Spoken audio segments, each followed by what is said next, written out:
विश्वनाथ भगवान की जय, महाकालेश्वर भगवान की जय, ओंकारेश्वर भगवान की जय, अम्बा महारानी की जय, कुबेरेश्वर महादेव की जय। हर हर महादेव, हर हर महादेव, हर हर महादेव। काशी विश्वनाथ ओगरदानी त्रिकालदर्शी कैलाशी अविनाशी भगवान शिव, जिनकी पुनीत पावन शिव महापुराण की कथा संपूर्ण विश्व के कल्याण हेतु बाबा देव अधिदेव महादेव की कृपा से श्रवण करने का सौभाग्य प्राप्त हुआ है। बड़े भाग्यशाली हैं आप और हम सभी, जो इस पवित्र शिव महापुराण की कथा को श्रवण कर अपने जीवन में उतार रहे हैं। कथा मंडप में विराजमान सभी संत साधु गुरुजन ब्राह्मण जन तपस्वी जन को प्रणाम दंडवत।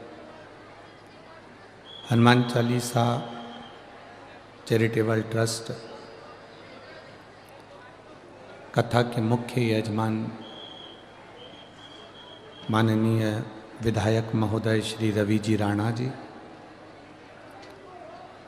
सांसद महोदय श्रीमती नवनीत जी राणा जी, हनुमानगढ़ी अमरावती,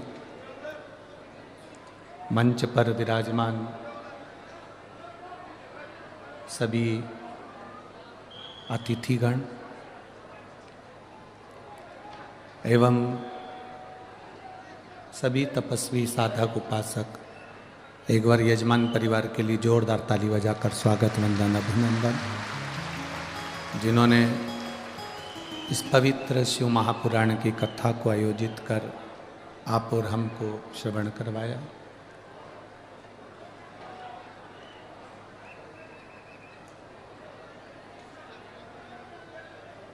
कथा मंडप में विदेश से और देश से आए हुए अतिथियों का भी बहुत बहुत स्वागत है। प्रभु की कृपा होती है तब पवित्र शिव महापुराण की कथा को श्रवण करने का सौभाग्य प्राप्त होता है। बिना प्रभु कृपा से कुछ नहीं मिल सकता।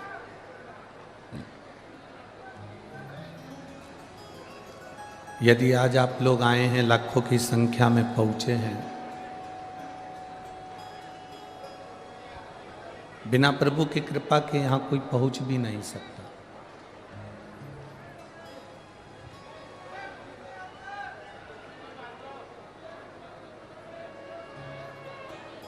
आप सभी को तो साधुवाद देना चाहिए माननीय सांसद महोदय जी को, श्रीमती नवनीत जी राणा जी को, विधायक जी श्री रवि जी राणा जी को। कम से कम अपने क्षेत्र में भगवान की अविरल कथा को करवाकर संपूर्ण क्षेत्रवासियों को एक आनंद की अनुभूति कराई।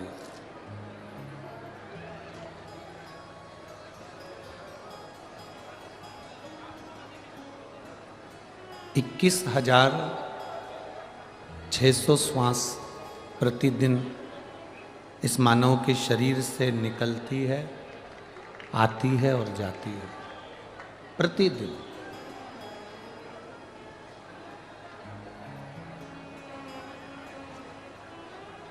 और 21,600 श्वास में रहती है।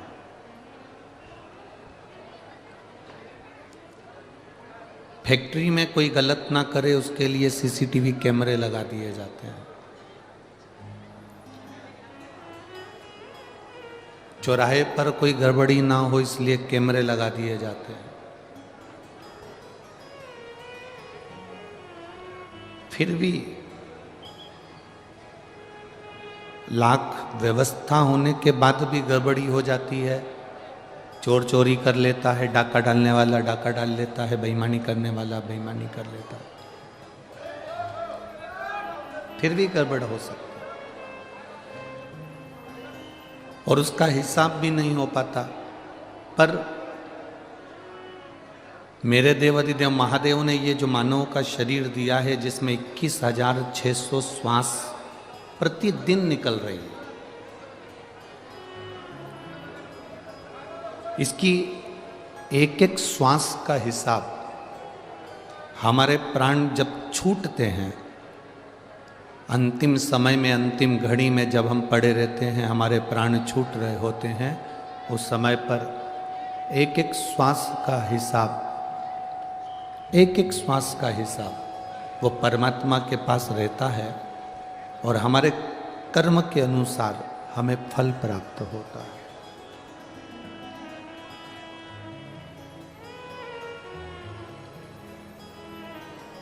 परिवार में कितने सारे लोग रहते हैं, क्या सभी लोग कथा में पहुंच जाते हैं?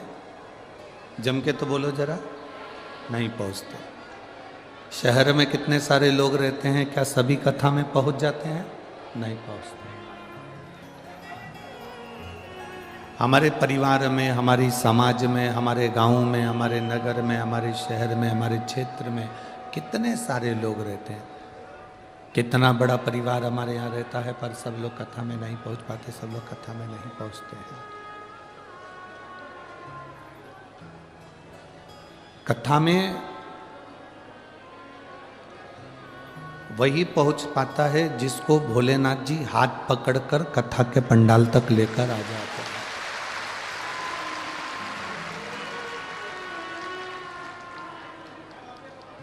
कोई कितना ही प्रयास करे, कोई कितना ही कहे, फिर भी वो नहीं पहुंच पाता, फिर भी वो नहीं जा पाता है महाराज। अब कई कई लोग कथा में आ भी जाते हैं तो उनका मन कथा में भी तो लगना चाहिए। 200-500 रुपए तुम खर्च कर कर यहां तक आए हो, अपना कीमती समय तुमने देवाधिदेव महादेव को दिया है, तो उस समय का सदुपयोग। एक ही कंपनी की बहुत सारी गाड़ियां होती हैं, एक ही कंपनी की बहुत सारी गाड़ी है। किसी किसी गाड़ी का कांच बटन दबाओ ऊपर चढ़ जाता है, बोलो सही है कि गलत है? किसी किसी गाड़ी का कांच बटन दबाओ नीचे उतर जाता है, और किसी किसी गाड़ी का कांच ऐसा होता है कि उसको घुमाना पड़ता है, घुमाए जाओ घुमाए जाओ घुमाए जाओ तब ऊपर चढ़ता है। बोलो सही है?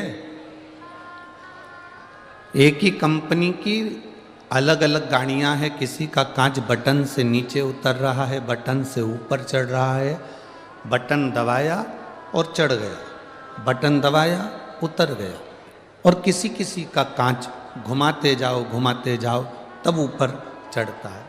उसी तरह परिवार में, समाज में, शहर में, नगर में, खेड़े में 2 तरह के लोग रहते हैं।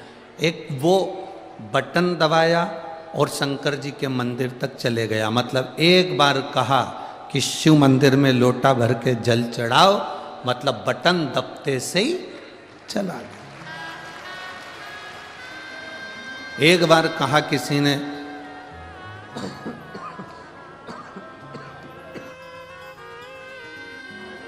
एक बार किसी ने कहा कि मंदिर जाओ, और वो चला गया। और एक व्यक्ति वो होता है जिसको घुमाना पड़ता है, जा रहा है कि नहीं जा रहा, जा लोटा भर के जल चढ़ा के आ, मैंने लोटा रख दिया, अगरबत्ती लगा के आ, दिया लगा करा, जा कथा में जा, जा सत्संग में जा।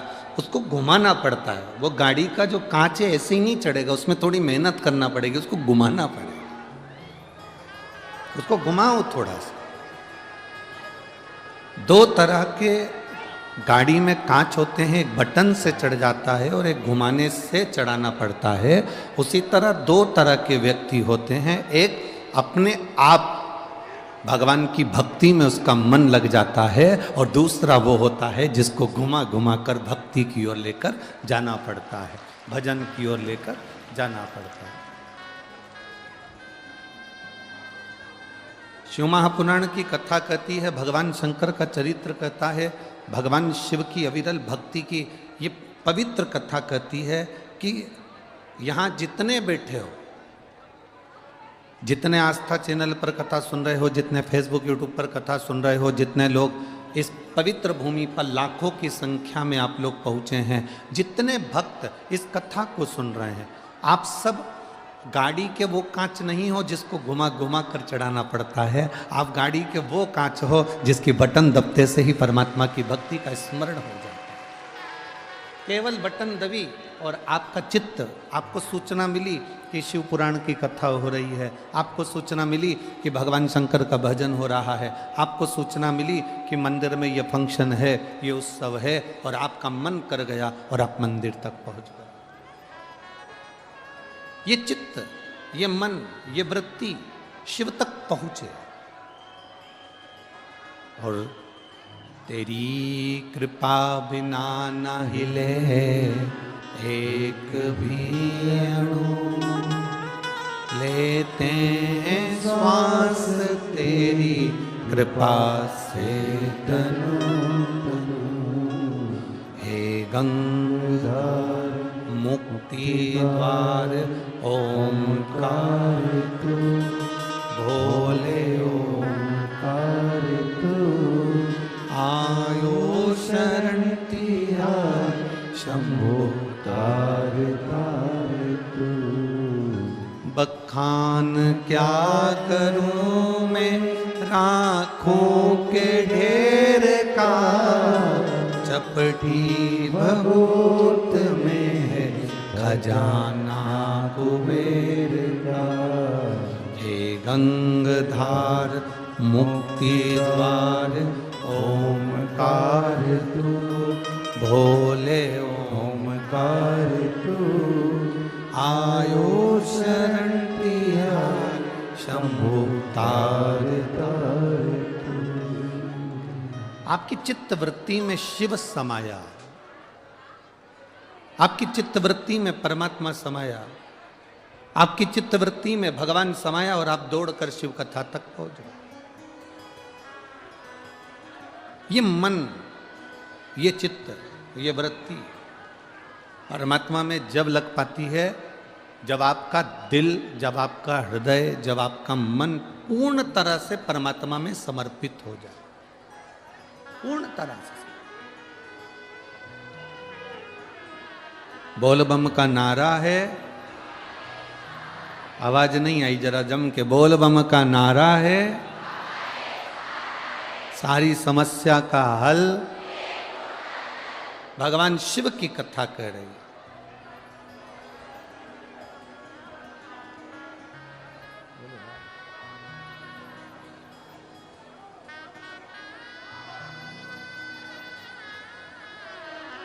भगवान देवाधिदेव महादेव का चरित्र कह रहा है, शिव महापुराण की कथा कह रही। माता पार्वती जी के जन्म के पहले माता पार्वती का जो जन्म था, माता सती का जो जन्म था, सती के जन्म के बाद में कोयल का जन्म हुआ और कोयल के जन्म के बाद माता पार्वती का जन्म हुआ, इनका प्रागट्य हुआ।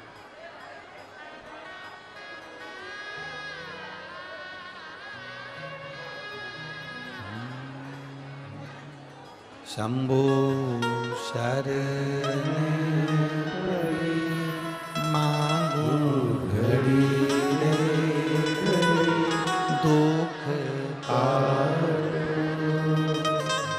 दया करी दर्शन आपो।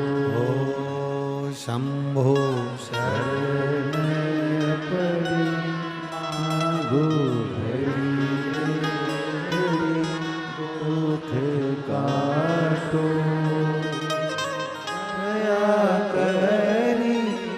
दर्शन आपो। शंभो शरण पड़ी मांगो घड़ी घड़ी, दुख काटो दया करी दर्शन आपो। शिव महापुराण की कथा कर रही है, भगवान शंकर का संवाद कह रहा है, शिव तत्व कह रहा है। सती मां के बाद में कोयल का जन्म होता है और कोयल के जन्म के बाद माता पार्वती जी का प्रागट्य होता है। मां पार्वती जी का प्रागट्य हुआ। अब देखिएगा, पार्वती मैया केवल एक काम करी है और वो काम माता पार्वती ने जो करा, माता पार्वती ने जो काम करा है,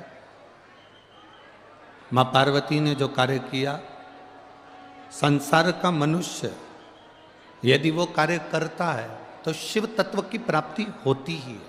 3 दिन से हम लगातार वो बात आप लोगों को कहे और आज फिर वही बात आई है। शिव महापुराण में एक बड़ा सुंदर संवाद आया है।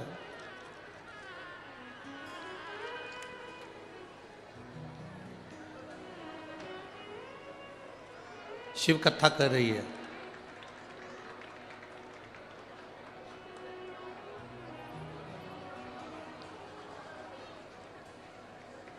जो पार्वती जी ने किया,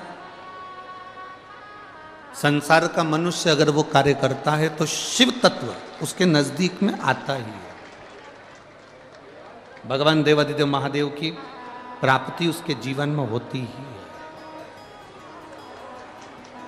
जरूर होती है।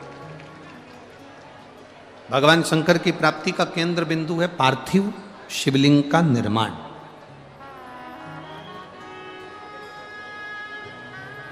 माता सती के, माता पार्वती जी के जितने जन्म हुए, माता पार्वती जी के जितने अवतार हुए, प्रत्येक जन्म में, प्रत्येक अवतार में माता पार्वती जी ने, माता सती ने अपने प्रत्येक जन्म में शंकर के पार्थिव शिवलिंग का पूजन करा और उसका निर्माण करा और उसका पूजन नित्य करा।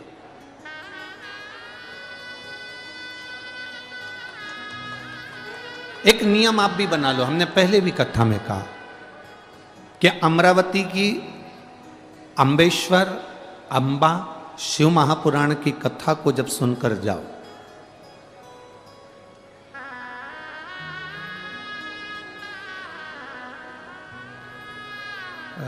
जिस दिन माननीय मुख्यमंत्री जी आए थे, शिंदे जी, श्री एकनाथ जी शिंदे जी पधारे थे माननीय मुख्यमंत्री जी, तो उस दिन आपके क्षेत्र की ही सांसद श्रीमती नवनीत जी राणा जी ने एक बात कही थी, आपके स्मरण में होगा।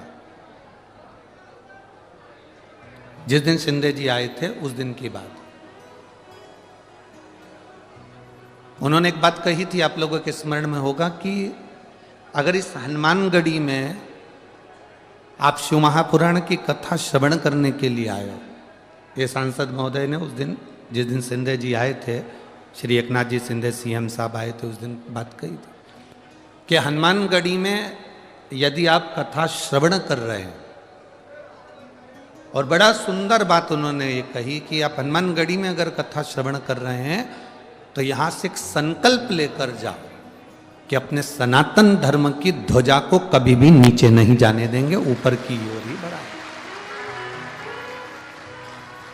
ये सांसद महोदय श्रीमती नवनीत जी राणा जी ने यह बात कही थी, और वही बात शिव महापुराण की इस कथा में भी आती है कि हम एक संकल्प लेकर चलें। जैसे रुक्मणी जी की बुआ जी ने संकल्प लिया था, रुक्मणी जी ने संकल्प लिया था, ऐसा कोई संकल्प अपनी जिंदगी में हम भी लेकर चलें।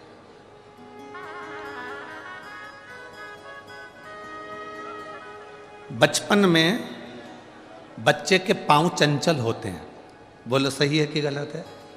जितने बैठे हो सब बोलो सही है। बच्चे के पांव चंचल होते हैं, माँ बिठाती है वो उड़ जाता है, माँ बिठाती है वो उड़ जाता है, माँ कहती उधर जा वो इधर आता है, माँ कहती वो कर वो वहाँ चले जाता है। बचपन में बच्चे के पांव चंचल होते हैं, जवानी में व्यक्ति का रोम रोम चंचल होता है। बचपन में पांव चंचल है, जवानी में रोम रोम चंचल है, और बुढ़ापा जब आता है तो उस बुढ़ापे में व्यक्ति की जीवान चंचल हो जाती है। जब बुढ़ापा आता है तो व्यक्ति की जिह्वा चंचल हो जाती है। शिव महापुराण की कथा एक बड़ी सुंदर बात कहती है कि बचपन में पांव चंचल होंगे चल जाएगा, जवानी में रोम रोम चंचल होगा चल जाएगा, पर बुढ़ापे में जो जीवान चंचल हो जाती है, किसी को भी कुछ भी कह देना, अपशब्द बोल देना, ताने दे देना, बहू को कुछ कह दिया, सास को कुछ कह दिया, रिश्तों को कुछ कह दिया, नातों को कुछ कह दिया। बुढ़ापे में क्या तुम्हारे पास में हो कि तुम्हारे को तुम्हारे घर के बच्चे तुम्हें पूछेंगे? बुढ़ापे में वो कौन सी दौलत तुम्हारे पास में होना चाहिए कि तुम्हारी बहुएं तुम्हें पूछेंगी? बुढ़ापे में वो कौन सी दौलत तुम्हारे पास में होना चाहिए कि तुम्हारे रिश्तेदार भी तुमको सम्मान देंगे? बुढ़ापे में वो कौन सी दौलत तुम्हारे पास में होना चाहिए कि तुम्हारी समाज के लोग भी तुम्हारा सम्मान करेंगे? बुढ़ापे में वो कौन सी दौलत, कौन सा वैभव, कौन सा धन तुम्हारे पास में होना चाहिए कि तुम्हारे पड़ोसी भी तुमको 2 रोटी दे देंगे? बुढ़ापे का परम धन है, बुढ़ापे की परम दौलत है तुम्हारा मौन रहना, चुप रहना। जितने चुप रहोगे उतने पूजे जाओगे। पर हमारी आदत बड़ी बुरी है ना महाराज जी, हम खाए बिना रह जाएं। पर ये देखो, मैं तो बोला ही नहीं, उससे पहले तुम बोल दिए। दिक्कत तो यही है ना, तकलीफ तो यही अड़ी पुड़ी है कि खाया बिना रह जाऊं पर बोला बिना नहीं रह सकती। मैं बोलूंगी तो सही। और पुरुष जो होते हैं ना, ये मेरे जितने जीजा बैठे हैं ना, ये पुरुष तो एक बार सोच लेते हैं हाँ क्या बोलना जान दे, पर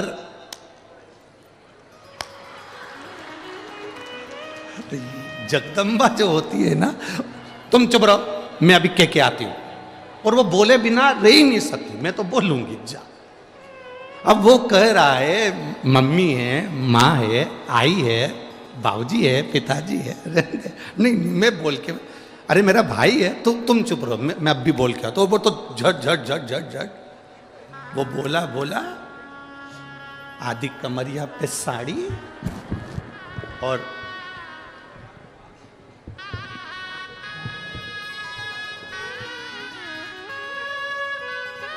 वो बोला तो बोला और बोलने के बाद में वो माइक भी बोल रहा है, वो बोल के वो जाए।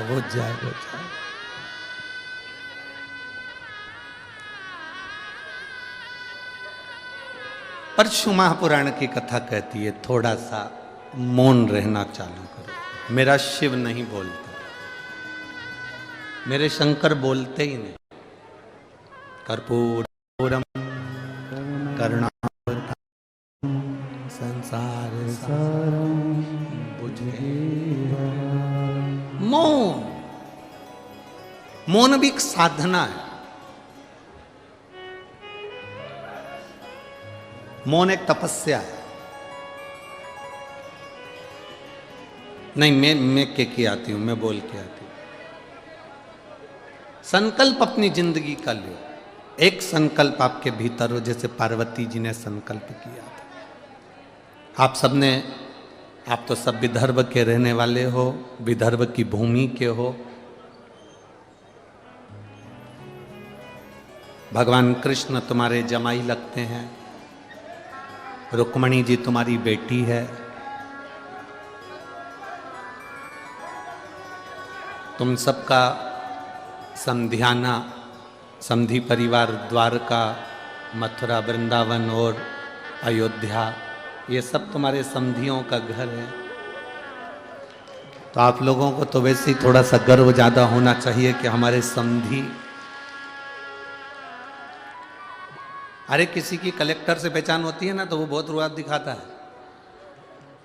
बोलो सही है कि गलत है? किसी की मिनिस्टर से पहचान होती है ना, वो भी बड़ा रुआब दिखाता है। किसी की सांसद जी से हो, विधायक जी से हो, कमिश्नर जी से हो, तो बड़े रुआब दिखाते हैं। तुम हमें जानते नहीं, हम उनको पहचानते हैं। बड़े रुआब दिखाते हैं। आपको भी डरने की बात नहीं है विदर्भ वालों, तुम भी अच्छे से रुआब दिखा सकते हो। पहचानता नहीं, हमारा जमाई लगता है कृष्ण, तो मुझे जानते नहीं हो। कृष्ण मेरा जमाई है, हमारे विदर्भ की बेटी भी आई है। और किसकी बात करो? अवध की, अयोध्या की। अयोध्या के राजा राम अयोध्या में बैठ रहे हैं 22 तारीख को, परंतु सबसे ज्यादा खुशी तो हम विदर्भ वालों को है। उसका कारण है कि हमारा समधियाना आज सुख में हो रहा है, आनंद में हो रहा है। ये सुख है, ये एक आनंद की अनुभूति है।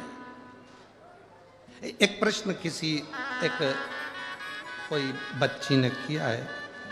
एक तो यहाँ विदर्भ में कथा करने आए हैं तो प्रश्न बहुत सारे आए हैं और सब आड़े टेढ़े आए हैं, एक भी लक्षण का नहीं आया। एक आध प्रश्न अगर दमदारी, परंतु जो भी आए ठीक है। प्रश्न देखिए, प्रिया बोरासे,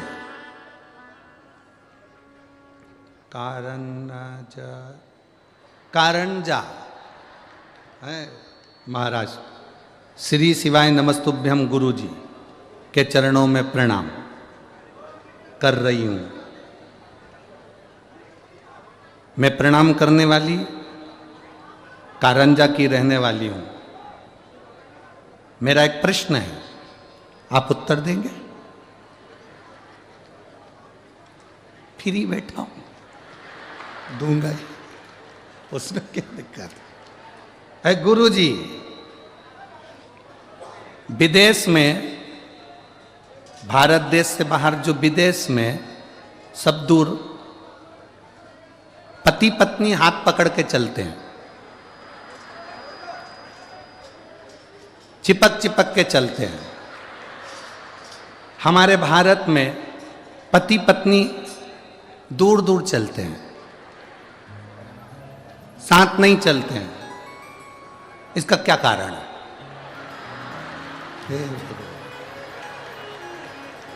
कहाँ है? कहीं बैठी है क्या प्रिया बोरा से, कारंजा महाराष्ट्र? कहीं बैठी हो तो हाथ हिलाना। बहुत अब ये मैं कैसे बता सकता, पर इतना जरूर है, ये निश्चित है।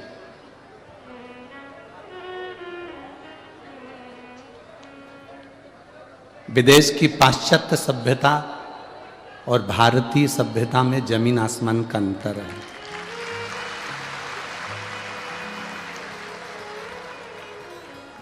विदेश की पाश्चात्य सभ्यता और भारतीय सभ्यता में, भारतीय संस्कृति में और विदेश की संस्कृति में जमीन आसमान का अंतर है। आपने पूछा विदेश में पति पत्नी हाथ पकड़, पर इतना जरूर है, ये निश्चित है।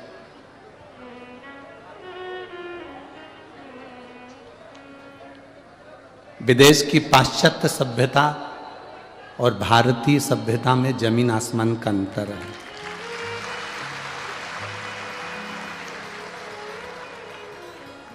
विदेश की पाश्चात्य सभ्यता और भारतीय सभ्यता में, भारतीय संस्कृति में और विदेश की संस्कृति में जमीन आसमान का अंतर है।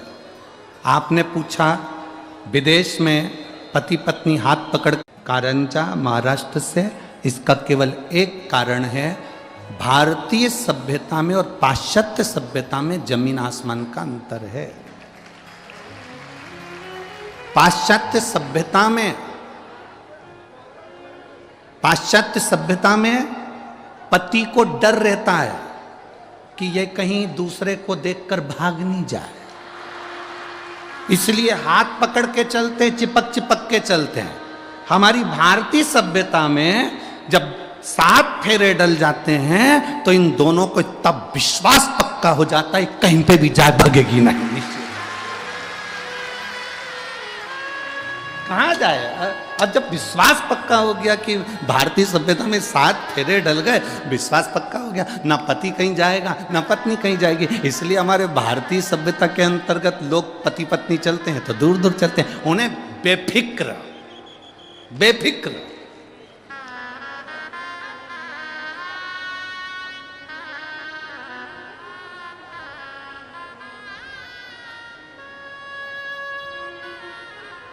ये भारत की जो भूमि है, ये भारत की जो धरा है, ये भारत की जो भूमि है, ये सभ्यता और संस्कृति की देने वाली है। ये साधारण सी भूमि नहीं है महाराज। विदेश में कोई मरता है तो उसको एक्सपायर कहते हैं, विदेश में मर गए डेड बॉडी कहते हैं, पर भारत में कहीं का बेवड़ा भी मर जाता है तो स्वर्गवासी कहते हैं। ये भारत की भूमि है, भारत की धरा है। कोई गलत भी मर रहा है तो उसको स्वर्गवासी कहेंगे, क्योंकि भारत की भूमि पर राम और कृष्ण का अवतार हुआ है। भारत की भूमि पर रामकृष्ण परमहंस, चैतन्य महाप्रभु, संत तुकाराम, श्री नामदेव जी का अवतार हुआ है। भारत की भूमि पर संत साधु का अवतार हुआ है। भारत की भूमि पर 33 कोटि देवता किसी न किसी रूप में आते रहे हैं। इसलिए भारत की धरा पर अगर कोई पापी से पापी मर भी जाता है तो उसके नाम के आगे स्वर्गवासी ही लिखा जाता है कि वो मरने के बाद स्वर्गवास हो गया, उसका भगवान की भक्ति में डूबा गया, भजन चित्त की ओर रम।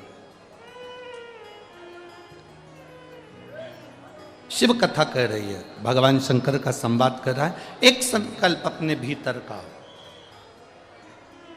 पार्वती जी ने जो संकल्प लिया था तो उनको देवाधिदेव महादेव मिल गए थे। आप सब विदर्भ के रहने वाले, कथा आप लोगों ने बहुत सुनी है। आपके स्मरण में होगा कि माता रुक्मणी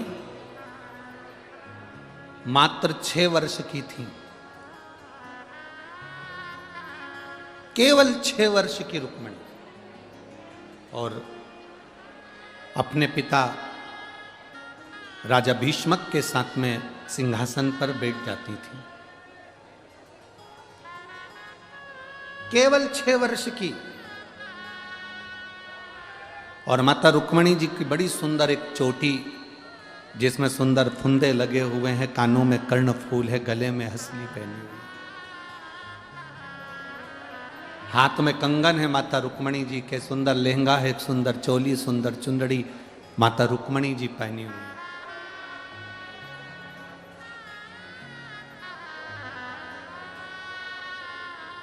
कौंडल्यपुर की रहने वाली, विदर्भ की पवित्र भूमि पर निवास करने वाली माता रुक्मणी जी पूरे कौंडल्यपुर में एक शोभायमान, पूरे कौंडल्यपुर में।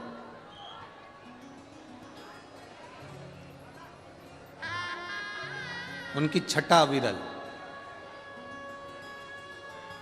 6 वर्ष की दौड़कर अपने पिताजी के सिंहासन पर चढ़कर बैठ जाती। पिताजी उनको गोदी में बिठा लेते और निर्णय देना प्रारंभ कर देते। अब जितने भी वहां पर लोग आते, जो सभा में जितने भी आते, राजा भीष्मक की सभा में जितने भी बैठते, उनसे जब बात चालू होती तो बात चलते चलते चलते चलते थोड़ी थोड़ी देर में जितनी भी बात निकलती वो भगवान कृष्ण की निकल जाती। थोड़ी थोड़ी देर में बात निकलती और भगवान कृष्ण की बात चालू हो जाती।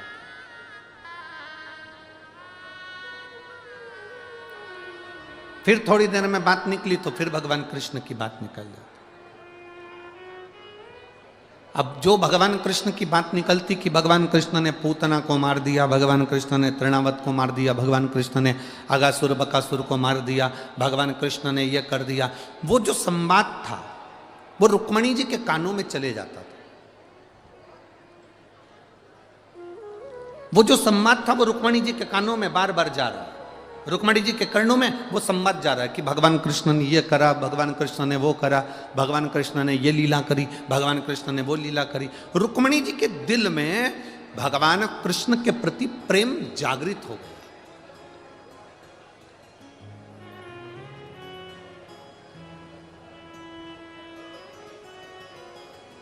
और इतना प्रेम भगवान कृष्ण के चरणों के प्रति रुक्मणी जी का जागृत हो गया कि रुक्मणी जी 6 वर्ष की अवस्था में रुक्मणी जी ने भगवान कृष्ण को अपने हृदय में बिठा लिया।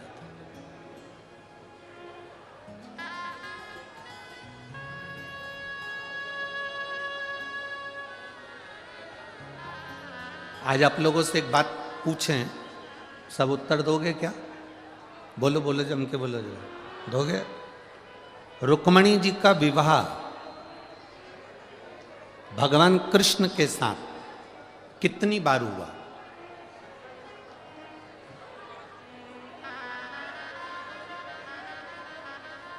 जल्दी जल्दी उत्तर दो। रुक्मणी जी का विवाह भगवान कृष्ण के साथ कितनी बार हुआ? शिव महापुराण की कथा वर्णन करती है कि भगवान कृष्ण के साथ रुक्मणी जी का विवाह 4 बार हुआ है। कितनी बार हुआ है? 4 बार। और आप विदर्भ के रहने वाले हो, आपको ये बात मालूम होना चाहिए कि रुक्मणी जी का विवाह भगवान कृष्ण के साथ कितनी बार हुआ। कितनी बार हुआ? 4 बार। पहला, रुक्मणी जी जब 6 वर्ष की थी, सभा में बैठे हुए लोगों के मुख से भगवान कृष्ण का नाम सुन सुनकर रुक्मणी जी ने अपने मन से भगवान कृष्ण के साथ दिल से रुक्मणी जी ने फेरे लगा लिए थे कि कृष्ण आज से मेरे पति हैं और मैं कृष्ण की धर्म पत्नी हूं। कृष्ण मेरे पति हैं और मैं भगवान कृष्ण की धर्म पत्नी हूं। ये रुक्मणी जी ने भीतर से फेरे लगा लिए। 6 वर्ष की अवस्था में रुक्मणी जी भगवान कृष्ण को अपना पति बना ली। इसको कहते हैं मानसिक विवाह, जो मन से करा गया। दूसरे नंबर का विवाह, रुक्मणी जी ने जब पत्र लिखा, उस पत्र में 7 श्लोक लिखे। कितने श्लोक थे? 7। पत्र में 7 श्लोक लिखे। हर श्लोक को लिखते समय रुक्मणी जी ने अपनी बुद्धि से भगवान कृष्ण के साथ फेरे लगा लिए। पहला श्लोक लिखा रुक्मणी जी ने और कह दिया, मैं कृष्ण तुम्हारे को समर्पित हूं, मैं तुम्हें पाना चाहती हूं। 7 श्लोक से रुक्मणी जी ने भगवान कृष्ण से बुद्धि की भावर लगा ली। ये दूसरा विवाह हो। और जितने लोग आस्था सेन चैनल पर सुन रहे हैं, बड़े ध्यान से सुनना। रुक्मणी जी का तीसरा विवाह जगदम्बा के मंदिर से, जब रुक्मणी जी श्रृंगार कर कर जगदम्बा के मंदिर पर आई और भगवान कृष्ण उनको लेकर भागे, ये राक्षसी विवाह भगवान कृष्ण का रुक्मणी जी के साथ तीसरा विवाह हुआ।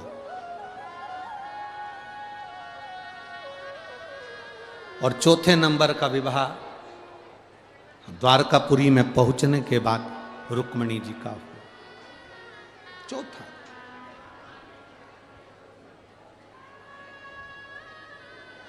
अर्थात रुक्मणी जी का चरित्र कह रहा है, रुक्मणी जी का संवाद कह रहा है कि बचपन रुक्मणी जी ने भगवान को दे दिया, जवानी रुक्मणी जी ने भगवान को दे दी, अधेड़ी रुक्मणी जी ने भगवान को दे दी, और वृद्धावस्था रुक्मणी जी ने भगवान को दे दी।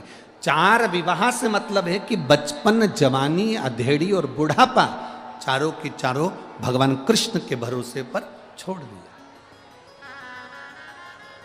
और बचपन खेल में खोया, जवानी नींद भर सोया, बुढ़ापा देख कर रोया, सिराने मौत हंसती है। बचपन गया, जवानी गई भोग विलास में, अधेड़ी चली गई कमाने में, केवल एक बुढ़ापा बचा है। और वो भी अंतिम समय में कैसे भजन हो पाएगा? इस व्यासपीठ से पहले भी निवेदन कर, आज फिर आप लोगों से निवेदन करते हैं, फिर प्रार्थना करते हैं।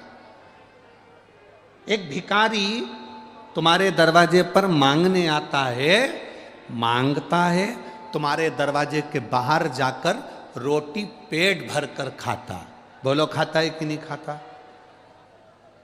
तुम दिन रात मेहनत करते हो, दिन रात दुकान पर काम करते हो, दिन रात फैक्ट्री में लगे रहते हो, दिन रात कमाने में लगे रहते हो, उसके बाद भी तुम समय पर भोजन नहीं कर पाते। पर भिखारी भीख मांगने के बाद भी समय पर भोजन कर लेता है, पर अच्छा सेठ भी समय पर भोजन नहीं कर पाता है।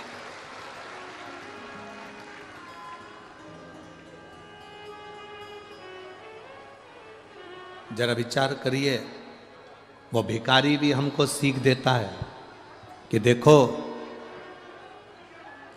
मेरी जिंदगी में कितना दुख है, मेरी जिंदगी में कितना गम है, मेरी जिंदगी में कितनी तकलीफ है, उसके बाद भी मैं भरपेट भोजन कर रहा हूं। व्यक्ति कमाने में इतना लगा रहता है कि भोजन को त्याग देता है तो शुगर की बीमारी हो जाती। शुगर की बीमारी कभी किसी डॉक्टर से पूछना कि शुगर की बीमारी होती क्यों है? केवल भूखे रहने से, समय पर भोजन ना करने से आपकी शुगर ऊंची नीची होती रहती है। कभी डॉक्टर से पूछना बीपी की बीमारी क्यों होती है? समय पर ना खाना, ना जागना, ना सोना।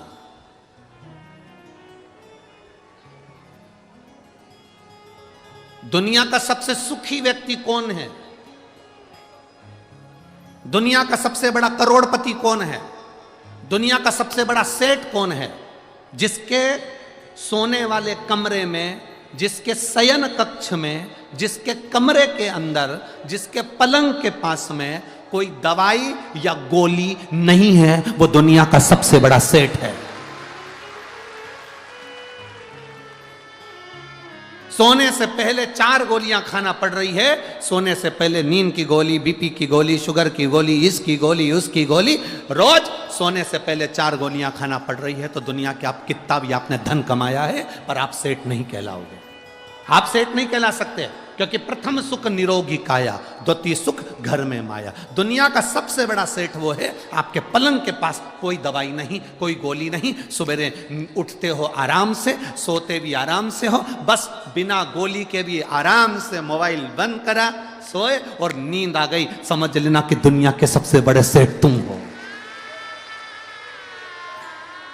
तुम सो रहे हो, रात भर तुम्हारा दिमाग काम कर रहा है, रात भर वहां से पैसा आया कि नहीं आया, फैक्ट्री में काम हुआ कि नहीं हुआ, उसने ये काम करा कि नहीं करा, वहां से आने वाला था वो आया कि नहीं आया, उसने ये करा कि नहीं करा, रात भर जाग रहे हो, दिमाग तुम्हारा रात भर चल रहा है, तो तुम सेठ नहीं कहला सकते। फुल एंजॉय की जिंदगी जियो रे भाई।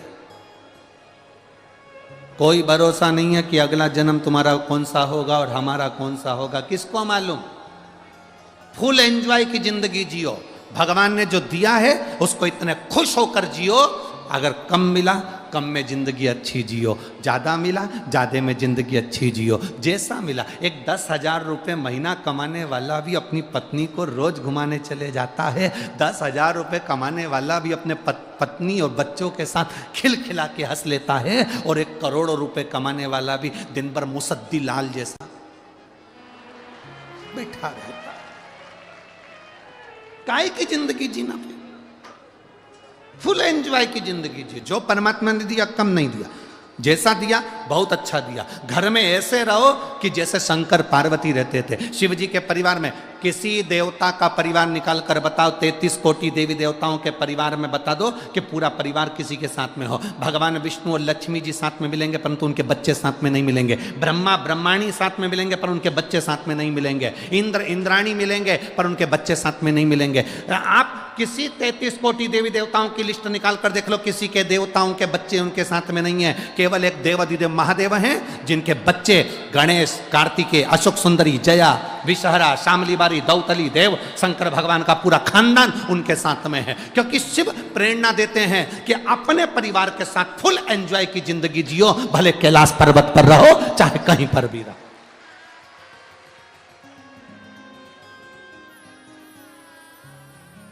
ये शिव प्रेरणा दे रहे हैं कि अपने को, अपने जीवन को कितना खुश जीना, अपने को अपना जीवन कितना आनंदमय जीना, अपने को अपना जीवन कितना आनंदमय बनाना, ये अपने ऊपर निर्भर करता है। 6 वर्ष की अवस्था माता रुक्मणी जी की, मात्र 6 वर्ष की अवस्था, और 6 वर्ष की अवस्था में माता रुक्मणी जी ने भगवान कृष्ण को अपना पति मान लिया था। आप इस कथा के पंडाल में बैठती हो और हम बोलते हैं बोल बम का नारा है और बाबा एक सहारा है। बाबा एक सहारा का मतलब ये है कि आप भोलेनाथ जी को अपना पिता मान लो, भोलेनाथ जी को अपना इष्ट मान लो, भोलेनाथ जी को अपना सखा मान लो, भगवान शंकर को अपना इष्ट, अपना सखा, अपना पिता, अपना बाबुल, अपना बाबा मानकर हम अपने दिल की बात भोलेनाथ जी से कर सकें। उसका मतलब ये है।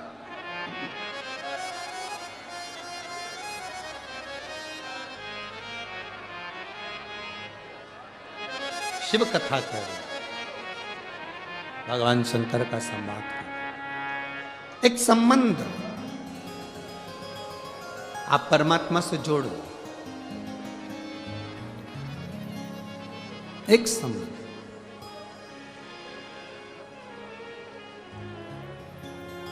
और नाता एक राम जी से दूजा नाता तोड़ दे, रिश्ता एक श्याम जी से दूजा रिश्ता छोड़ दे। साधु संगे राम रंग अंग अंग सही है, जाई विधि राखे राम ताही विधि रही। किया अभिमान तो फिर मान नहीं पाएगा, होगा वही प्यारे जो मेरे राम जी को भाएगा। बस अपना शिव को, अपना राम को बना लो। एक पत्र है, देखिए।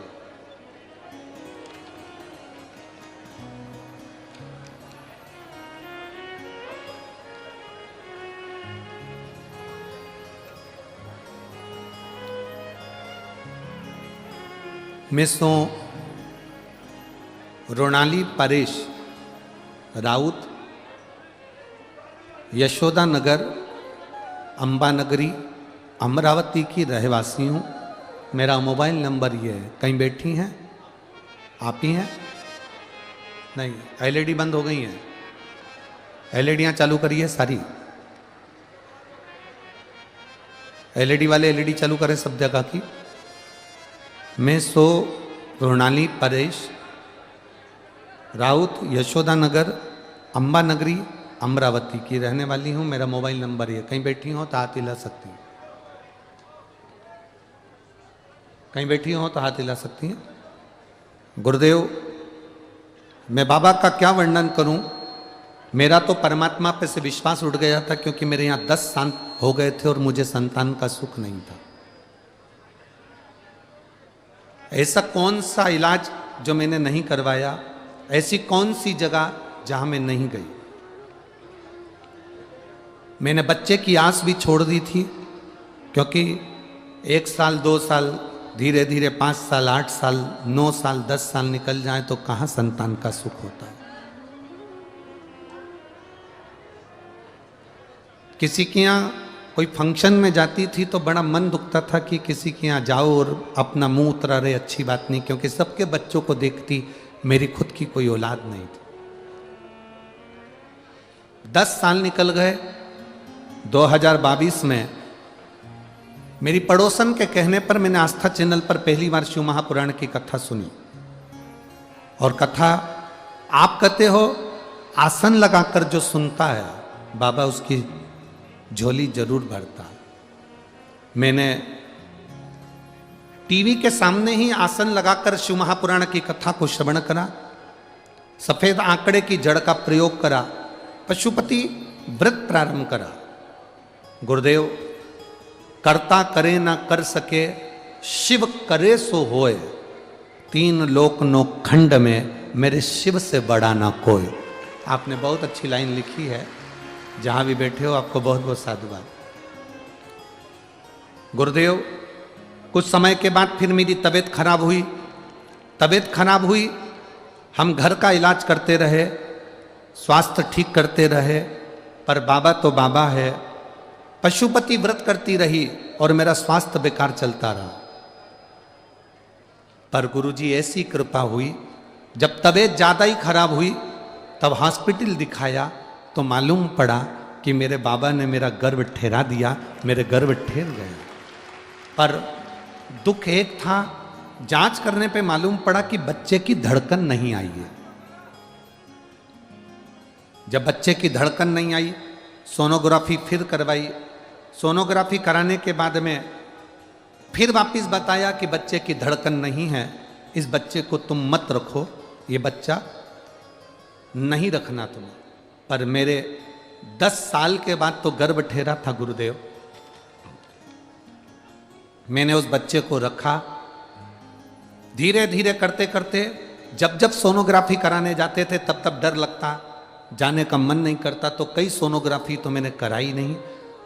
अब धीरे धीरे धीरे धीरे करते करते 7 महीने हो गए तो एक सोनोग्राफी और कराने का मन, डॉक्टर कहते रहे कराओ, तब सोनोग्राफी कराई। पर उससे पहले मैंने पूरे 6 महीने बाबा पर चढ़ा हुआ जल पिया और बेलपत्र खाई।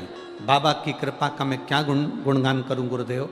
बाबा की कृपा से 26 जुलाई 2023 को मेरे यहाँ संतान की प्राप्ति हुई और मैं बाबा को यहाँ धन्यवाद देने के लिए आई, जिसका फोटो मैं लगा रही हूँ।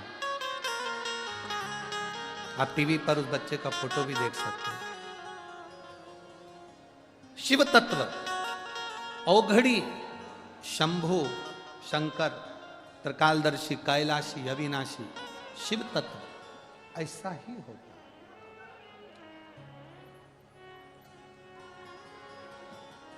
खाली न जाता कोई, दर से तुम्हारे खाली न जाता कोई, दर से तुम्हारे में भी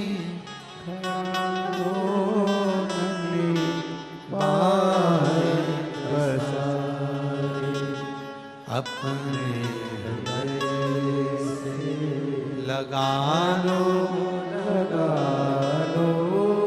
गिरा जा रहा हो, उठा लो, भोले अपने दर से अब तो न तारो, गिरी जा रही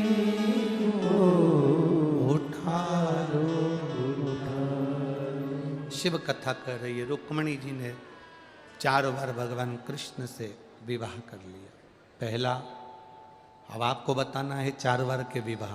पहला 6 वर्ष की अवस्था में, दूसरा बोलते जाओ जब पत्र लिखा तब, तीसरा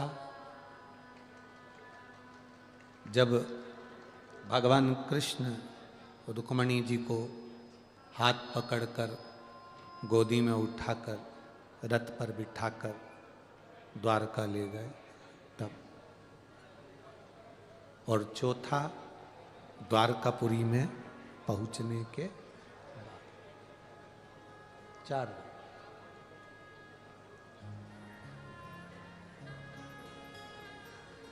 दे दो भगवान को अपना बचपन भी परमात्मा को दे दो, जवानी भी भगवान को दे दो, अधेड़ी भी भगवान को दे दो, बुढ़ापा भी भगवान को दे दो। समर्पण, पूर्ण समर्पित।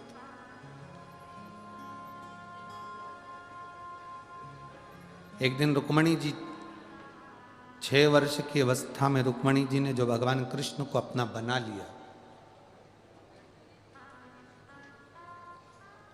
आज पिता विदर्भराज भीष्मक जी से कहकर रुक्मणी जी ने पिताजी से कहा, पिताजी मेरे दादा परदादा शिव की भक्ति में डूबे रहे हैं,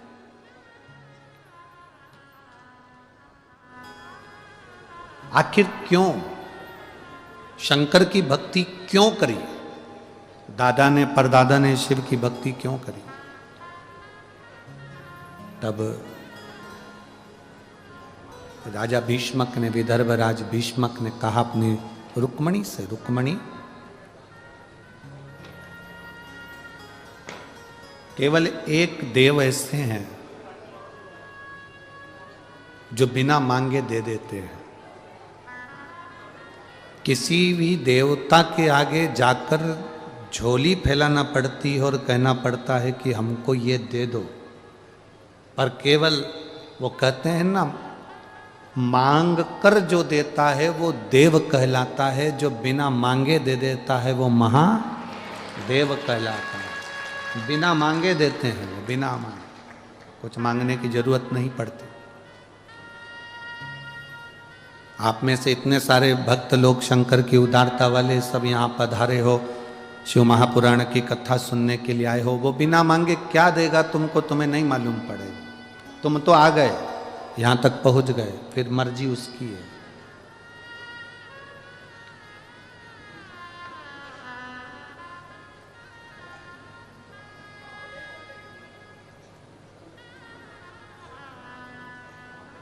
फिर उसकी मर्जी, वो क्या देगा क्या नहीं देगा, ये उसके ऊपर निर्भर करता है।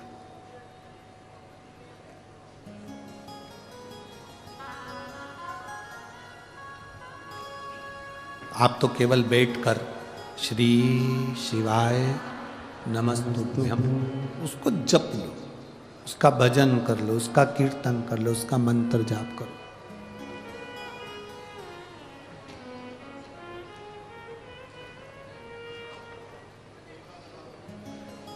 माननीय विधायक जी आज कह रहे थे, श्री रवि जी राणा जी, कि गुरुदेव कल कुछ बुजुर्ग महिलाओं जा रही थी तो हमने अपनी गाड़ी में उनको बिठाकर यहाँ जब लेकर आ रहे थे तो हमने बुजुर्ग माताओं से, बूढ़ी बूढ़ी माताओं से पूछा कितनी उम्र है तुम्हारी, तो उन्होंने कहा 78 साल की उम्र है, 78। कितनी दूर गाड़ियां छोड़ रही हैं और तुम पैदल पैदल जा रही हो, कितनी परेशान हो जाओगी ना। तो विधायक जी कह रहे थे उस माँ के मुख का शब्द था गुरुजी, वो माँ कह रही थी ये तो 5 किलोमीटर है, 50 किलोमीटर भी होता तो मैं पैदल जाती कथा को सुनने के लिए।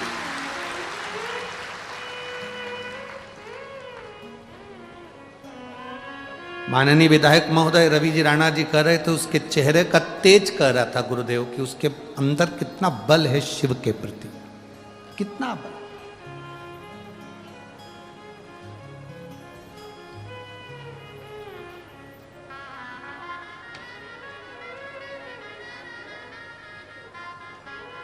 कल माननीय सांसद महोदय नवनीत जी राणा जी से हमने पूछा कि आप कथा के पंडाल में रहते हो, आपका कुछ अनुभव,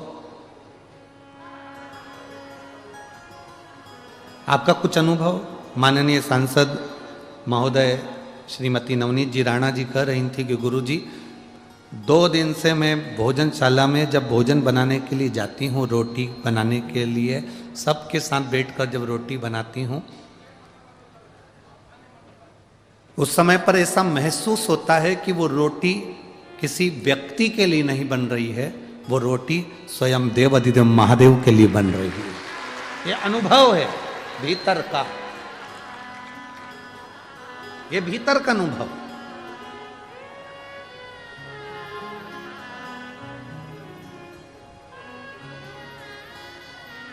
शिव को जानना है तो शिव महापुराण की कथा में जाओ, शिव को जानने के लिए।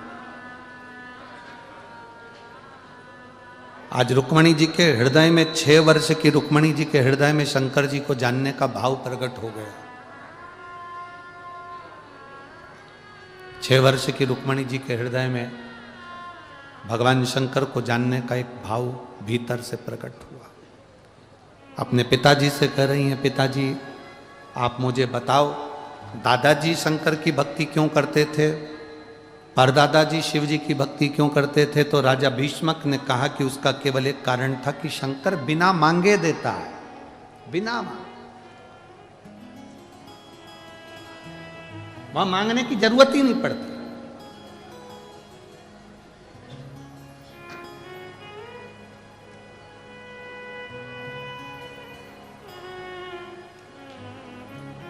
पीछे की एलईडियां चालू करवाइए उस वाले पंडालों की, और पीछे की आवाज भी बढ़ाइए। शिव बिना मांगे दे देने वाला, भगवान शंकर के दरवाजे पर जाकर मांगना नहीं पड़ता, वो स्वयं दे देता, स्वयं।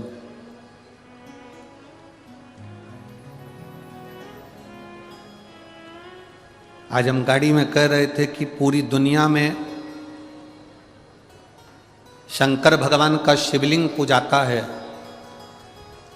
पर केवल सीहोर का कुबेरेश्वर धाम एक ऐसा है जहां पर कंकर शंकर के रूप में पूजाता है।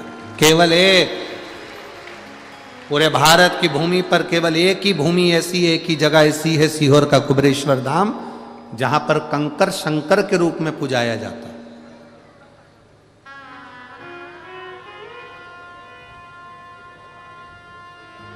शिव तत्व को जानने का मौका मिला है हमको, हमें शिव को पहचानने का मौका मिला। रुक्मणी जी कह रही हैं आप बताओ, तो राजा भीष्मक ने कहा कि शिव जी से कुछ मांगना नहीं पड़ता, भोलेनाथ जी सब दे देते हैं, सब।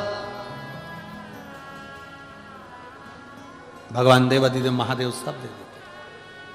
अब रुक्मणी जी के अंदर खलबली उत्पन्न होने लगी। रुक्मणी जी के भीतर एक शिव जी से मिलने की और भगवान कृष्ण को पाने की एक भीतर से उमंग जागृत हो गई।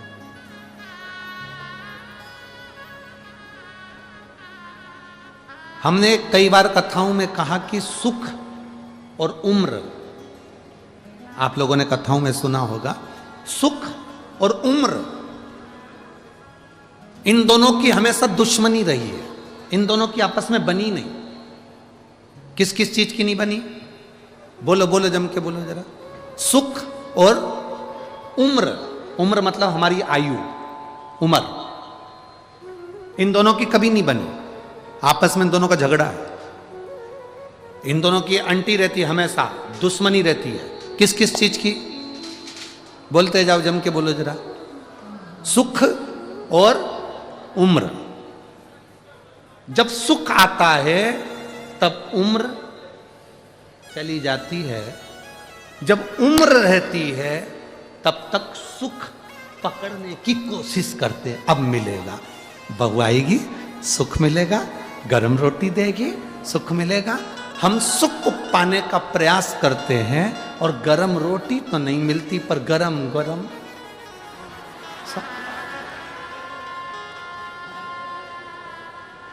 सुख और उम्र की हमेशा झगड़ा रहा है।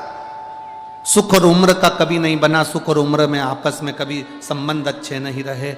जब व्यक्ति की उम्र निकलती है तब उससे सुख मिलना प्रारंभ होता है, और वो थोड़ा सा समय 30, 35, 20, 25, 30 साल पूरी जिंदगी संघर्ष में निकल गई, सुख पाने में निकल गई, पूरी जिंदगी कमाने में निकल गई, और सुख का समय जब आया तो मालूम पड़े सीता।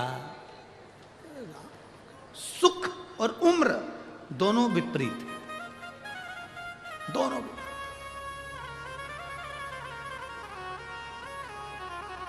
सुख पाने के चक्कर में दुनिया के लोगों की पूरी उम्र चली जाती है, और जब उम्र चली गई तब सुख मिला तो क्या फायदा? बोलो री जीजियो, सही है कि गलत है?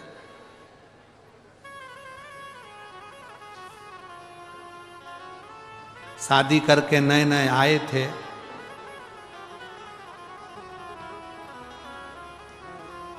विवाह कर कर नए नए पधारे थे। अब नए नए तुम शादी कर कर आए थे, विवाह कर कर आए थे, तो जरा विचार करिएगा, पहला, दूसरा, तीसरा, चौथा, पांचवा, छठा, सातवां, आठवां, नवा, 10वां करवा चौथ का व्रत पड़ा। सही मायने में बताओ, पति तुमको जब साड़ी दिलाता, पति तुमको जब रकम दिलाता तो अच्छा लगता कि नहीं लगता? अरे बोलो तो जम के जरा, लगता ना? अब तुम्हारी उम्र ढल गई, 55 साल के हो गए, सोफा सेट भी गड़बड़ हो गया, खिड़कियां बेकार हो गई। कर निवेश खुद की हिम्मत में, आसमां को धरती पे लाके था। जब भरोसे की हो बैकिंग तो निवेश का हर फैसला बन जाता है बुलंद। इसीलिए हम खड़े हैं हर निवेश के लिए, हर निवेशक के साथ। SBI Securities। Investment in securities market are subject to market risks. Read all the related documents carefully before investing. सुनार की दुकान पे, कपड़े की दुकान पे मैं तुझे कपड़े दे दूं। अब पत्नी कहेगी अब तो पूरी जिंदगी हो गई, बच्चों के लिए ले लो, अब तो बच्चों का ब्याह करना है। बहू आएगी, बहू को चढ़ा देंगे, बहू के हिसाब से ले लो, बच्चों के हिसाब से ले लो, इनके हिसाब से लो। अब मना कर देगी वो, अब मेरे लिए मत लो, अब तुम बच्चों के लिए, परिवार के लिए लो। अब मेरे लिए नहीं, अब परिवार के लिए और बच्चों के लिए लो, अब मेरे लिए मत। सुख और उम्र, इन दोनों का झगड़ा है। जब सुख आता है तब उम्र चली जाती है, और उम्र जब रहती है तो व्यक्ति सुख पाने के चक्कर में पूरी उम्र गंवा बैठता है। इसीलिए हमारा शास्त्र कहता है कि भजन करो भरी जवानी में, बुढ़ापा किसने देखा है? भजन करो भरी जवानी में बुढ़ापा किसने देखा है? इन दोनों का झगड़ा है, सुख का और उम्र का। रुक्मणी जी ने अपने उस जीवन को, रुक्मणी जी ने अपने उस चरित्र को आनंदित करा।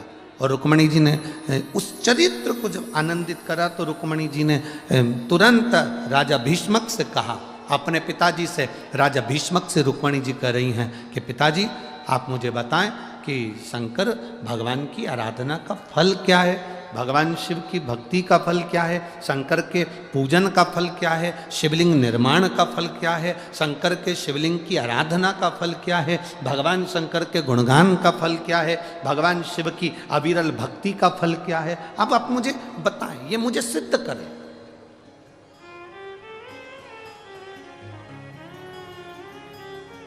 राजा भीष्मक ने कहा, रुक्मणी, शिव की अविरल भक्ति वो भक्ति है जिसमें मांगने के लिए आपको हाथ नहीं फैलाना पड़ेगा।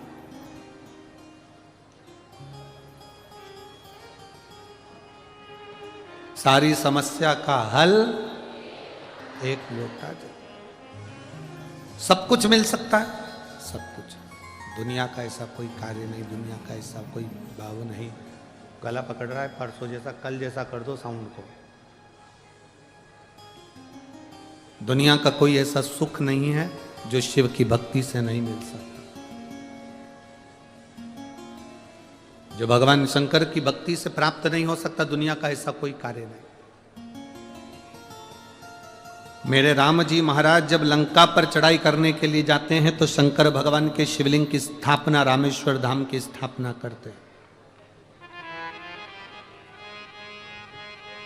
मेरे भगवान कृष्ण रुक्मणी जी के साथ बैठकर भगवान कृष्ण की अविरल भक्ति को धारण करते हैं। शिव के बिना सब अधूरे। रुक्मणी जी ने कहा तो क्या सब कुछ शिव की भक्ति से मिल सकता है? क्यों नहीं मिलेगा? करो भगवान शंकर की भक्ति। ऐसा दुनिया में कौन सा कार्य है जो शंकर की भक्ति के बिना, शंकर की भक्ति से नहीं मिलता? करो शिव आराधना। रुक्मणी जी 6 वर्ष की अवस्था में रुक्मणी जी कौंडल्यपुर से पैदल चलकर वन क्षेत्र में पहुंच गए। पैदल चलकर वन क्षेत्र में पहुंचे और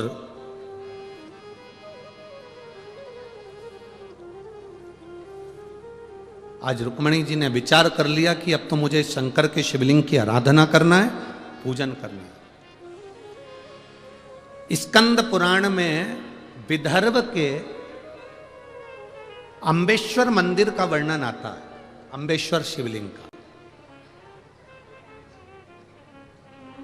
जैसे अपन ने विदर्भ खंड को अगर पढ़ते हैं तो विदर्भ को अगर हम पढ़ते हैं तो विदर्भ को पढ़ने में कौंडल्यपुर का वर्णन आता है। आपको कुंडेश्वर महादेव का वर्णन अपन ने स्मरण किया। फिर अपन ने कथा में तपवनेश्वर महादेव का स्मरण करा। उसी तरह तीसरा जो वर्णन आया है अम्बेश्वर महादेव, जहां पर माता रुक्मणी स्वयं वन क्षेत्र में आ गई। कौंडल्यपुर को छोड़कर मां दौड़ती स्मरण करती अपनी सखियों के साथ वन क्षेत्र में पहुंच गई।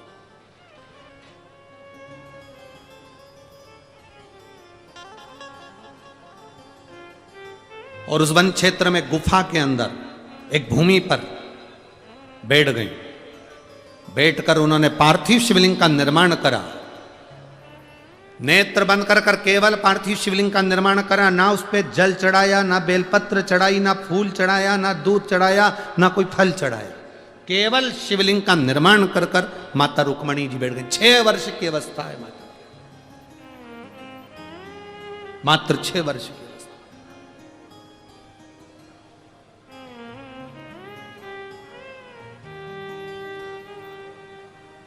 गुफाओं का मार्ग, वन क्षेत्र पूर्ण तरह से वन में ढका हुआ, भयंकर हिंसक पशु पक्षी, और मां बैठी है रुक्मणी 6 वर्ष की अवस्था। जैसे माता पार्वती जी ने तप किया था शिव जी को प्राप्त करने के लिए, रुक्मणी जी ने तप किया भगवान कृष्ण को प्राप्त करने के लिए, और वो भी शंकर का तप किया, शिव का तप।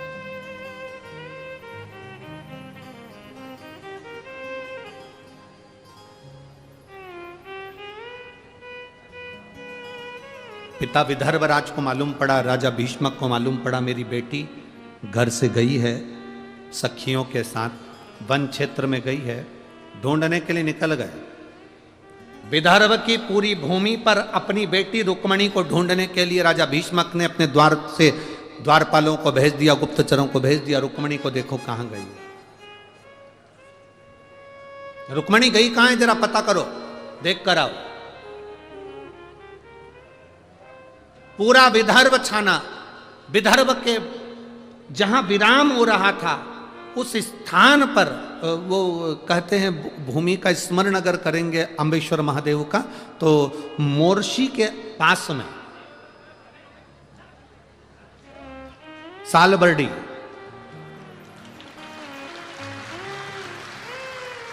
मोर्शी के पास में सालबर्डी, ये आज का नाम है, पुरातन नाम अम्बेश्वर महादेव। पुराना अगर स्मरण करेंगे तो वहाँ मोर्शी में ही पड़ेगा ना, मोर्शी के अंतर्गत ही आएगा। और जहाँ सालबर्डी आप लोग कहते हो, छोटा महादेव कहते हो, बड़ा महादेव कहते हो, जो भी कहते हो वो आपकी भाषा में, पर हमारी भाषा में अम्बेश्वर महादेव। जिस कथा का नाम माननीय सांसद महोदय नवनीत जी राणा जी ने, श्री रवि जी राणा जी ने इस कथा का जो नाम लिया, अम्बेश्वर अम्बा, शिव महापुराण की कथा, इनका मूल लक्ष्य था कि पूरे विदर्भ क्षेत्र में, पूरे विदर्भ क्षेत्र में जो हमारे स्कंद पुराण में और हमारे शास्त्रों में जिन जिन शंकर के मंदिरों का, जो अम्बा महारानी का और जो भगवान की अविरल भक्ति, जो विदर्भ राज भगवान शिव की भक्ति करे हैं, ऐसी मूल कथाओं का उद्देश्य रहे। और मैं माननीय नवनीत जी राणा जी को धन्यवाद दूंगा, रवि जी राणा जी को धन्यवाद दूंगा कि ये केवल तपवनेश्वर, कोंडेश्वर, अंबा मां, कौंडल्यपुर या मोर्शी के श्री अम्बेश्वर महादेव, ये केवल यहीं तक सीमित नहीं है।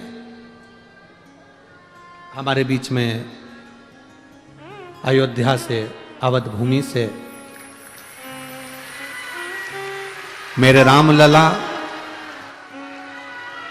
अयोध्या की, मेरे रामलला अयोध्या के जिस टेंट में रहते थे, उस टेंट में पूरा जीवन जिन्होंने रामलला की सेवा में और उनकी आराधना में, पूजन में लगाया, ऐसे परम पूज्य संत शिरोमणि पधारे हैं। एक बार जोरदार ताली बजाकर उनका स्वागत।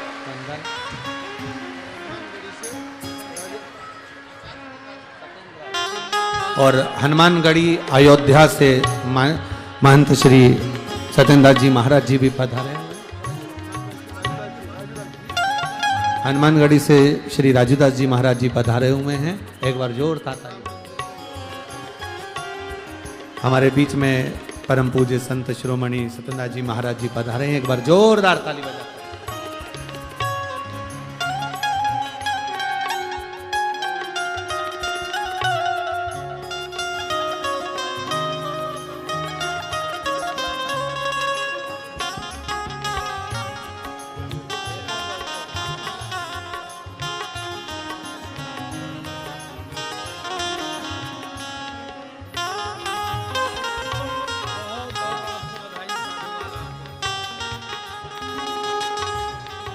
आपके आने से ऐसा लग रहा है स्वयं अवध के राजा श्री राघव जी यहाँ पहुंचे हों, राम जी महाराज यहाँ पहुंचे हों। जोरदार ताली बजाएं।